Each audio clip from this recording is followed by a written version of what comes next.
تو اللہ پاک نے قرآن کریم کے اندر بہت سارے واقعات پچھلے لوگوں کے بیان کیے تاکہ آنے والے انسانوں کو ان سانسوں کی قدر ہو جائے۔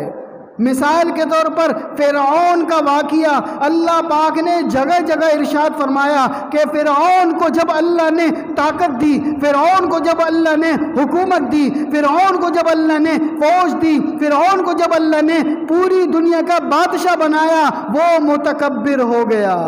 وہ بھول گیا کہ یہ سانسیں اللہ نے دی ہے، وہ یہ بھول گیا کہ اللہ نے مجھے دنیا میں بھیجا ہے، وہ یہ بھول گیا کہ ایک دن مرنا ہے، وہ یہ بھول گیا کہ وہ اللہ کے حکم کا محتاج ہے۔ تو اللہ پاک نے احسان فرمایا، موسیٰ علیہ السلام کو بھیج دیا۔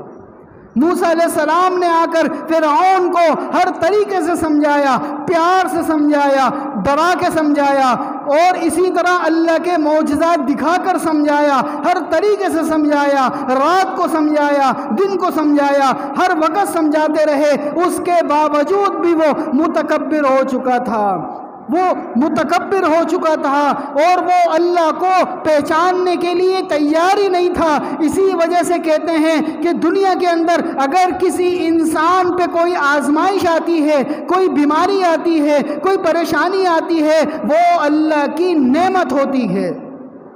یہ پریشانیوں کا آنا اللہ کی نعمت ہے، یہ بیماری کا آنا اللہ کی نعمت ہے۔ کیسے نعمت ہے؟ اگر یہ بیماری نہ آئے، اگر یہ تنگ دستی نہ آئے، اگر یہ پریشانی نہ آئے، اور انسان کو ہمیشہ صحت مل جائے، انسان کو ساری دولت، شہرت، طاقت مل جائے، تو یہ انسان دنیا کے اندر ایک کشش ہے۔ اس دنیا میں اگر ساری چیزیں ملنا شروع ہو جائیں تو انسان متکبر ہو جائے، انسان متکبر ہو جائے۔ مثال کے طور پر اگر کوئی بیماری نہ آئے، انسان صحت مند رہے، اس صحت کی وجہ سے انسان متکبر ہو جاتا ہے، اس طاقت کی وجہ سے انسان متکبر ہو جاتا ہے، کیونکہ دنیا میں یہ کشش ہے، دنیا میں یہ ایک چیز ہے، جتنی زیادہ دولت آتی رہے گی، جتنی زیادہ طاقت آتی رہے گی، جتنے زیادہ عہدے آتے رہیں گے، انسان اندر سے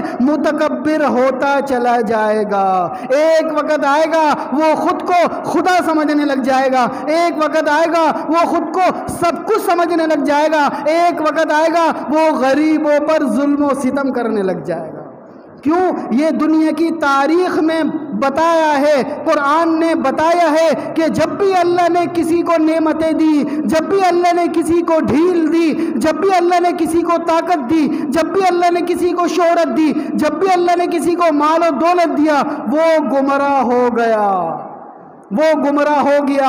حضرت امام شافعی رحمت اللہ علیہ نے اپنی ساری زندگی کا خلاصہ نکالا اور فرمایا، میں نے اپنی زندگی کے اندر کسی ایک شخص کو بھی ایسا نہیں دیکھا کہ جس کو اللہ نے دنیا میں طاقت دی ہو، جس کو اللہ نے دنیا میں صحت دی ہو، اس طاقت کے بعد، اس منصوبے کے بعد، اس عہدے کے بعد وہ شخص ہلاک نہ ہوا ہو۔ میں نے ایسا کوئی شخص نہیں دیکھا۔ تو فرعون کو اللہ نے طاقت دی، شہرت دی، عزت دی، مال دیا، حکومت دی، ساری چیزیں دی، آخر میں کیا ہوا؟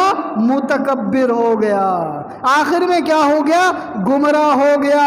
یہی وجہ بنی کہ وہ ہمیشہ کے لیے ناکام ہو گیا۔ جب اس کی آخری سانسیں تھی، جب اس کی آخری سانسیں اٹک رہی تھی، جب اس کی آخری سانسیں نکل رہی تھی، وہ یہی کہہ رہا تھا کہ میں ایمان لاتا ہوں موسیٰ کے رب پر، میں ایمان لاتا ہوں موسیٰ پر، لیکن سکرات موت کے وقت، لیکن آخری اٹکنے والی جان کے وقت، جس وقت سانسیں اٹک رہی ہوں، جس وقت سکرات موت ہو، اللہ کا یہ قانون ہے، اللہ کا یہ دستور ہے، اس وقت توبہ قبول نہیں ہوتی۔